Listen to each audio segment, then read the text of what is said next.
All right, guys, we're at the Gympie muster. I don't even know what day it is. It's probably like day 2 or 3 or something. There's been plenty of beers in between, that's for sure. But we're with the Wolfies. Hey, what's happening, lads? Good to be with you. I was going to finally catch up. Yeah. I was going to do the whole official Gympie muster ones, but I want to do the unofficial Bunnings ambassadors. Sure, yeah. We might go with that first. So is that wasn't the unofficial one? Currently, it's an unofficial. A lot of people are asking, are we endorsed by Bunnings? We're not. The current situation is we just give them money every weekend to buy a new bucket. But yeah, buy some snags. We're going through buckets at a rate of knots here. You know? My kids love Bunnings. Honestly, like I literally on the weekend, I'm like, right, girls, what do you want to do? And they're like, let's go to Bunnings. I'm like, okay, let's go. I get it. Honestly, get it. It's I remember great. when I was younger on a Sunday, I wanted to, go to the pub and get pissed. And now I just take Oscar to Bunnings and get him a little trolley and I just walk around. And you run into so many of your mates from school that have kids also. And oh, what are you doing at Bunnings on Sunday? I seen you last Sunday. You see so many like dads in the exact same boat. You're like, yeah, mate. Yeah. Half hungover, wanted some sausage and buying something for their missus from Bunnings.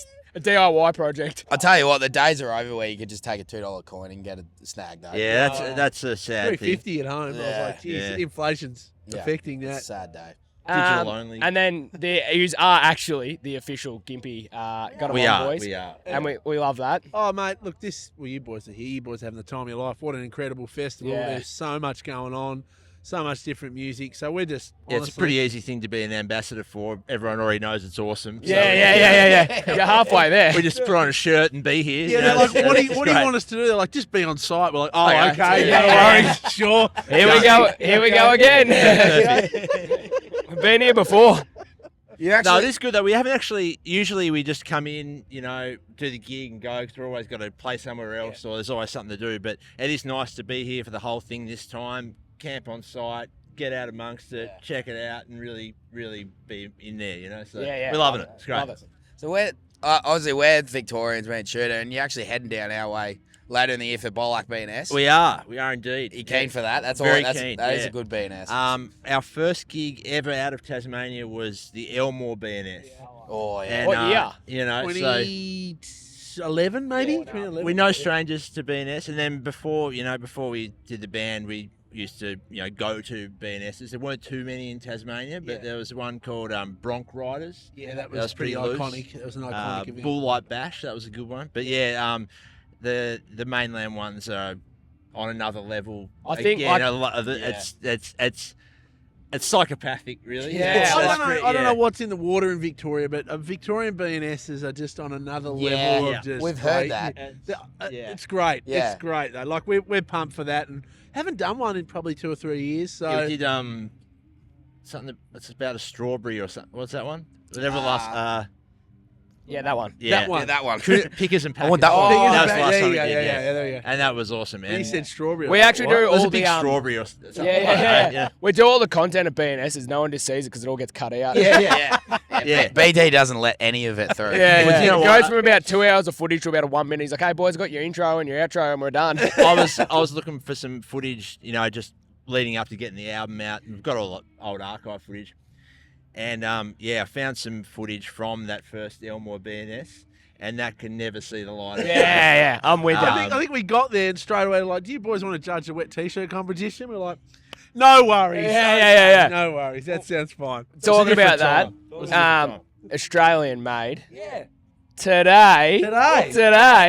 And the thing is, I'm on the plane with BT on the way here. And I said, I can't take this name serious because every time I think of Australian made, my mate has the green triangle tattooed on his ass of Australian made. And when you announce this, I'm comparing yous with an excellent album of my mate's ass. And it was really worrying I wish me. you had told us that before. That could have been just such a great album cover. Yeah. Hey, I can get you that photo. Look, Alternate print. It's so cool to have it out. And like you boys, we watch your content. And you boys are doing such great stuff for country music and promoting it. And as you know right now, massive boom. Yeah, obviously international led, all these great artists. And I guess Nick and I sort of thought, to be our best selves, most authentic selves, we've got to lean into this Australian stuff because that's what we do. That's what we brought up. We went to friggin' B&S balls. We did all that stuff. So, I don't know. The albums, for me, feels like I'm the most proud of this one. It just feels authentic, real, and... Just true to you, true to us. Yeah. And I really hope that, if there's younger Aussie kids who are getting into country and listening to Wallen and stuff like that. It'd be so cool if they could like hear some of the Australian stuff and go, you know what, that's where I'm from. So that feels really cool. Really cool to have it out, you know. Did you stay up to 12 o'clock last night waiting for it to tick over? No, or did you go to bed? man, I didn't. Nick may have. I got to 11:40 or something, and then I was like, and dropped the phone on his face in bed and then fell asleep. the next thing I knew, it was 6 o'clock, and yeah, it's out. Great. Yep. So. I did. I woke up at 1:30 and I was like, oh, I had to go to the toilet. I was like, oh yeah, I'll check. I was like, oh good, it's all up. Okay, yeah. Just Just confirming. Yeah, no. So Love it. It's good. It's always like it's such a mammoth task to get an album out, but yeah, it's bloody feels. And there's a few collaborations there. 3 is there on there? Yeah, so like the whole approach was like we just want to enjoy it. If it doesn't feel good, we're not doing it, and we just want to work with people we love. So yeah, our old mate Lee Kernigan jumped on Country's Come to Town. Kaylee Bell got on Beer in a Bar. Like we love Kaylee, and Zach and George. We wrote that song together. Came around really naturally. You'd sort of think you'd probably end up doing like a party song together, but I don't know. When we got together to write that song, How Many One More Times, that's what came out. Yeah. So it just felt real and honest, and we thought we got to do this and I think together. because we were all just mates and not, thrown together as writers trying to. It just come from a very real, relaxed place. We feel like we just. I love them boys. You just cannot trust Zach to close a gate. Not the best gate. Trust us on that too. Tom's not far behind him. He's not a very good gate bitch. I got a really good one for you. When I was about 16, this is terrible. Went to a mate's farm up in Oatlands in Tassie. Where he goes, we'll go to a farm tour. I said, yeah, great. And I'm 16 and I'm smashing rum cans like you wouldn't believe. And we, it's like 8,000 acre property, And we get towards the end of the thing and I'm going up to the gate and I'm like, and he's like, are you all right? I said, I'm just so pissed I can't open the gate. And he was looking at the hinge. I was looking at the hinge. So I've been there. If you can't close gates either. Yeah. I'm better when I'm sober. I'm all right. At that point, you just attempt to jump the gate and fall over it. He's like, what are you doing? I'm like, man, I'm so pissed. I'm so yeah. I love it. We're actually going to catch up with you upcoming at the Gympie Music Muster as well. That's going to be great. So that's going to be a good weekend. That's a really good one. We did it last year, and we really hope everyone gets out there and supports that one because it's not an easy thing to put on a festival and that is a really good spot. I'm always surprised around the Canberra area. I always think I've heard that Canberra politicians probably pretty uptight. Yeah. You get there and there's the loosest. Yeah, I've heard that Canberra has got some of the wildest country fans. Honestly, and we've heard that multiple times too. Some nights in Canberra, like you're rolling into town, especially if you're playing in the city or something. You're rolling into town, do a sound check. It's kind of spread out. It's quiet. And then you'll go to the venue and you're like, where have these people come from? Well, I'll never forget. There's nothing else going on in Canberra, so that's about the only thing that goes. We played at the theatre, really pretty flash theatre in Canberra with Kernigan. And it was one of the first times I was there. Like, oh, that's pretty good. And about 2 songs in, this woman just jumps on stage and gets her ass out to the crowd. Just gets her clothes off. And we're like, okay, we're in Canberra. That ass is Canberra, mate. I actually fell on the ground laughing. I was like, right, that's actually happening. So, what we might do, we do Making the 8. Sure. Based off the bull riding scene, Make the 8. Have you ever done that before? No. I've never bull ridden. Don't do it. No. He's done it once, and I've seen the photo of him just flat face on the dirt. I don't think we're built for that. So what we'll do is there's 4 questions, sort of. We usually do 8, but we'll do 4 each. Yeah. Sure. So probably start off with what's your biggest inspiration? Who is your biggest inspiration? Oh, look, so many. Obviously Kernigan, and so great we got to work with him. Guys like Keith Urban, when we saw him, was incredible. And you know what? A lot of Aussie rock. Chisel, Midnight Oil. Farnham. Barney. All those sort of usual culprits. And we love that. It doesn't get enough kind of recognition, Australian music of that time particularly. It was elite really. What's your favourite song you've released? Favourite song we released? Man, I don't know. Hard with 7 albums.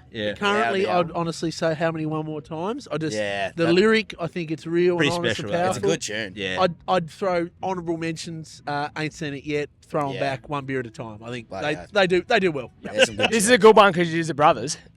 What did you get in the most trouble for as a kid? There's going to be some dobbing happening here right now. I think. What did I get in the most trouble for?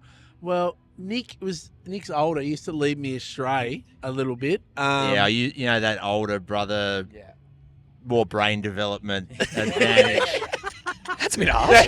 That was a proper kick in the ass. More brain development. Thanks Well, you know, so much. you're a kid. I can tell you to do stuff. You know, and I don't know. When we were teenagers, we were pretty rat bag. Poor mother, she'd be coming picking us up from country pubs in the middle of, Mum, where are you? Great Lake. It's 2 hours away. You can come and get us. You know, like shocking. So yeah, poor mum. What song would you like to cover from any other artist? Well, you know, we just did the new album Australian Made. The last track on that is we actually recorded I'm Australian. Yep. In 2024, we played the NRL match and we got to play that. And you know what? It just felt incredible, and it like actually connected, and we really connected, and we sort of thought, you know what? That lyric is so real and honest and true. We had to do it. So currently, that's the one we wanted to record. we got to do it. We got to do it. Yeah, that's awesome. Yeah. One of the wildest / strangest things that's happened at one of your gigs. B&S Balls. I B&S remember Balls. first B&S Ball we ever played. I looked at the front row, and there was a lady leaning over the front row with a big smile, screaming. I thought, geez, she's excited to see us. And then I looked at the man behind her, and I thought, you can imagine. I thought, okay, she is very It did excited to be here. So Yeah. I'll let you join the dots. So yeah. that was first B&S 1. They were joining their very dots. in the moment. Yeah, that Very was in the moment. We might finish off with one more, and Yeah. that is one piece of advice for any young and up-and-coming artist. Get a trade. I agree. Hey, Don't do no, this. hang on. No, Become no. a chippy. I'm a chippy. No, I am too. It's definitely a marathon, not a sprint. And you know, there's different levels of success and what that might mean to you. You know, like we've been at this for a while now, and you know, you don't always have the hype around you. Yeah. You know, I feel like the last few years there's been guys that have been way more hyped than we are, but we're always just tick away in the background, Love it. do the thing, be true to us, be true to yourself. You know, do it because you love it. Yeah. Do it because you love the music. Yeah, If that's priority number one, all the other business stuff you have to do will sort itself out. Do the music because you love it, and we're very lucky to say that's what we've done, and then everything else has sort of worked out. Yeah. Awesome, Yeah, boys. yeah. Well, That's number one. thanks for coming. Boys, Chat, pleasure. Good And to we'll, finally catch we'll up. sit Yeah. down at Queanbeyan as well. Probably do the same Yeah, thing. let's do it. Love it. Look forward to it. Yeah, look forward to it. It's good to actually meet you. Great to meet you, man. And love what you Enjoy boys it. are doing, eh? Keep it up. Thanks, boys. Enjoy. Thanks, boys. Oh.